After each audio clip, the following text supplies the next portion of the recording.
Хөтөлбөрөөр үргэлжилж байна.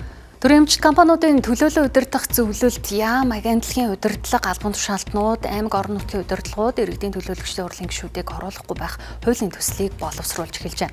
За гэхдээ улс төрийн намын санхүүжилтэд босгох гол хөзөр нь төрийн эмчит компаниудад ирсэн. За гэтэл энэ эрх мэдлээсээ татгалзах шийдвэрийг Монгол Ардын нам гаргаж чадах уу гэдэг нь эргэлзээ дагуулах боллоо.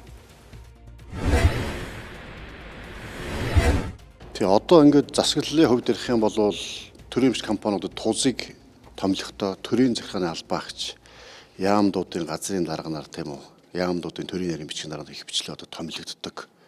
Энэ мэргэжлийн бус эргээд төрөөс улс төрөөс хэн нэгэн даргаас хамааралтай болчиход байгаа. Тийм болохоор мэргэжлийн хараат бус илүү нээлттэй сонгон шалгаруулалтаар тийм үү илүү өндөр мэдлэгтэй ур чадвартай боловсралтай тухайн салбартаа мэргэжсэн тузыг томилох бололцоо бүрднэ.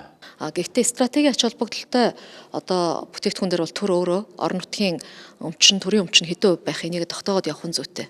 Стратегийн ийм зайлшгүй төрд байх хэвээр ийм компаниуд байх юм аа. За стратегид суурилсан ийм төрийн эмчит компаниудын хувьд бол улсын хурал дээр тодорхой шийдвэрүүд нь гараа явдаг байдлаар зохицуулт хийхээр хуулийн төсөл тусгасан байж байгаа. Төрийн эмчит компаниудыг улс төрчдийн хамааралгүй болгоно гэх энэхүү өөрчлөлт нь ашиггүй. За гэсэн ч заавал байх шаардлагатай төрийн эмчит компаниуд дээр л хэрэгжих төлөв харагдаж байгаа юм.